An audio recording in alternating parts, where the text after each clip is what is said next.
Bonjour. Aujourd'hui, deux thématiques, l'économie américaine, l'économie de la zone euro.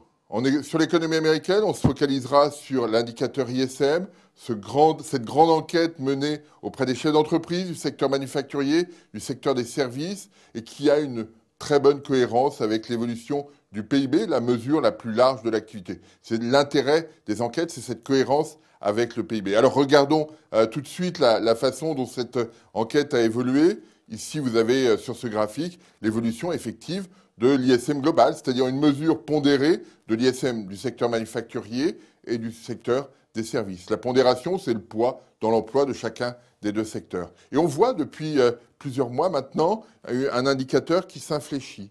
Et ce qui est intéressant, c'est d'observer la cohérence qu'il y a avec le PIB américain, pris ici en variation sur 6 mois. Et on voit qu'il y a une bonne cohérence entre les deux et que le ralentissement de l'indicateur ISM devrait se traduire par probablement une légère inflexion de l'activité, en tout cas pas une accélération brutale de celle-ci. C'est cet aspect-là qui est important. Alors pourquoi mettons-nous l'accent sur cet indicateur? Eh bien parce que dans les semaines qui viennent, dans 2 semaines, pile poil après cet enregistrement, eh bien, il y aura aux États-Unis une réunion de la Federal Reserve. La Federal Reserve, la Banque centrale américaine, qui s'interroge sur la façon dont elle va mener sa politique monétaire. Est-ce qu'elle va maintenir ses taux d'intérêt très bas? Là-dessus, il n'y a pas d'ambiguïté, mais il y a une interrogation sur le montant des achats d'actifs qu'elle va faire. Alors, pour l'instant, elle achète toujours 85 milliards de dollars tous les mois. Est-ce qu'elle va continuer ou pas? Là-dessus, il y a un doute. Et alors, on aura des éléments de réponse. Le raisonnement autour de cela, c'est de dire si effectivement l'activité est robuste, la Federal Reserve peut infléchir son comportement, acheter un petit peu moins d'actifs. Si par contre l'économie reste faible, elle n'a pas intérêt à le faire. Et l'indicateur ISM que j'évoquais traduit plutôt une économie un peu plus fragile. Et donc peut-être que la Fed, prenant en compte cet élément, repoussera le moment où elle commencera à réduire ses achats. C'est une discussion sans fin entre économistes parce qu'on ne sait pas très bien, on n'a pas d'éléments tangibles sur ces questions. Mais voilà, quand on regarde cet indicateur d'activité, eh bien, on a quelque chose d'un petit peu plus fragile que ce qu'on imaginait. Voilà ce que je voulais évoquer sur l'économie américaine et sa conséquence éventuelle sur la politique monétaire de la Federal Reserve. Sur l'économie de la zone euro, on a eu le chiffre du PIB du troisième trimestre. Alors on avait déjà un chiffre, mais on n'avait pas de détail. On ne savait pas si l'évolution traduisait une accélération de la consommation ou de l'investissement ou un ralentissement des exportations. Bref, on n'avait pas ce détail qui est extrêmement important dans la perception de la conjoncture. Alors, avant toute chose, regardons l'évolution du PIB.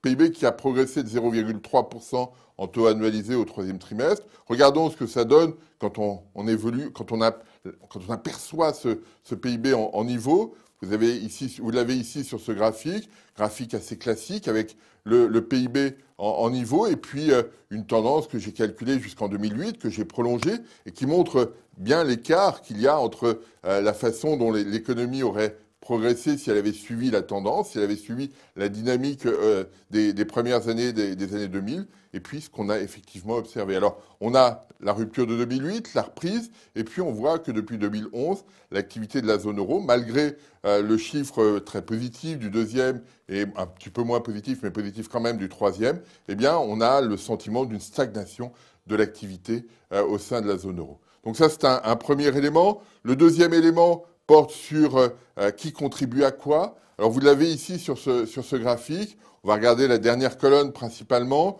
où vous avez les contributions positives qui tirent l'activité vers le haut, qui sont au-dessus du zéro, et puis celles qui tirent l'activité vers le bas, qui sont en dessous. Alors on voit sur le dernier trimestre disponible, sur le troisième trimestre 2013, l'importance des stocks, de la reconstitution des stocks pour l'activité économique. On voit aussi que le commerce extérieur a tiré l'ensemble vers le bas, contrairement à ce qu'on avait observé au deuxième trimestre. Mais ce qui va nous intéresser est de constater que la demande intérieure, c'est-à-dire la consommation des ménages, l'investissement, les dépenses publiques, ont une contribution mineure. Et c'est ce point-là qui est important. On va voir juste pourquoi après, quand on regarde l'évolution de cette demande intérieure sur une période très longue, on voit bien l'accélération jusqu'en 2008 et puis depuis cette inflexion très longue de la demande intérieure.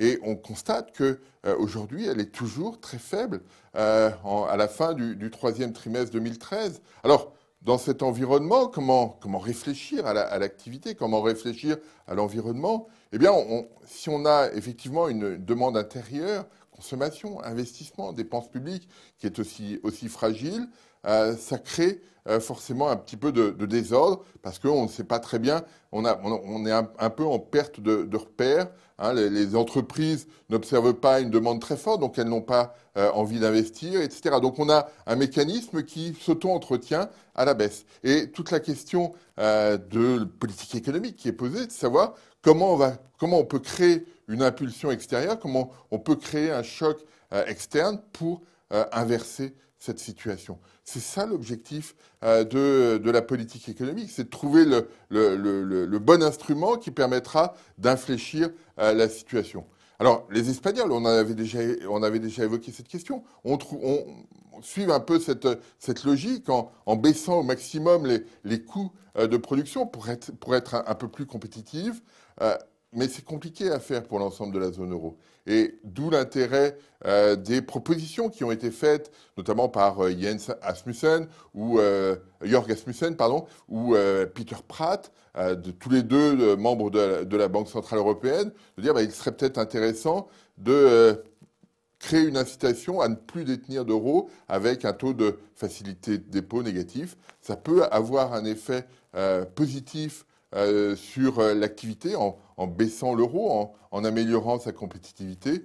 Et c'est le choc qui permettrait peut-être de redonner une dynamique d'activité et qui permettrait à terme de rééquilibrer l'ensemble de la dynamique interne, de lui redonner une orientation un petit peu plus vive.